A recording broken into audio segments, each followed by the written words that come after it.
நம்ம ஊர்ல மதுரை கலெக்டர் மன்னிப்பு கேட்டாராம்.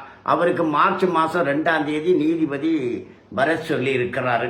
அப்போ அவர் மேல குற்றப்பத்திரிக்கை படிப்பாங்கன்னு எதிர்பார்க்கிறோம்.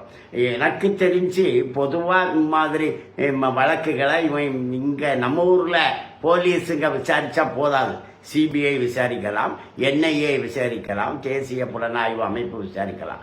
ஏன்னா அதாவது கண்ணுக்கு தெரியாம செய்யறது இல்லை, கண்ணுக்கு தெரிஞ்சு இந்திய அரசியலமைப்பு சட்டத்தின்படி நீதிமன்றத்தினுடைய உத்தரவை எதிர்க்கிறதுங்கிறது சாதாரண விஷயம் இல்லை. அப்படி எதிர்க்கிறவங்க அமெரிக்க சதியாளர்களோடு தொடர்புல இருப்பாங்க, அல்லது சீன சதியாளர்களோடு தொடர்புல இருப்பாங்க, அல்லது பாகிஸ்தான் சதியாளர்களோடு தொடர்புல இருப்பாங்க.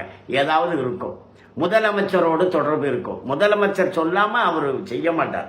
அதனால பொதுவா விசாரணை என்ன செய்யணும்னா, அவரை கைது பண்ணணும். மாவட்ட ஆட்சித்தலைவரை கைது பண்ணி அவருடைய செல்போனை பறிமுதல் பண்ணணும்.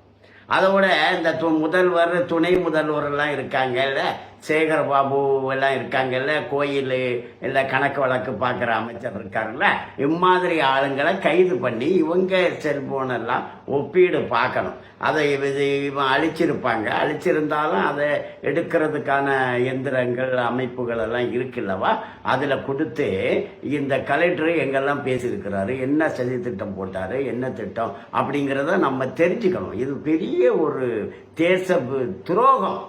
அங்க டெல்லியில பிரதமரை தாக்குறதுக்கு தேச துரோகம் நடக்குது. இங்க மதுரை கலெக்டர் மிகப்பெரிய தேச துரோகத்தில் ஈடுபட்டிருக்கிறாரு. அதுல முதலமைச்சரும் துணை முதலமைச்சரும் தமிழக அமைச்சர்கள் பலருக்கும் தொடர்பு இருக்கும். அதை கண்டுபிடிக்கணும். அதை விசாரிக்கக்கூடிய வகையில நீதிபதி அவர்கள் தீர்ப்பு கொடுக்கணுங்கிறது நம்முடைய வேண்டுகோள். வணக்கம்.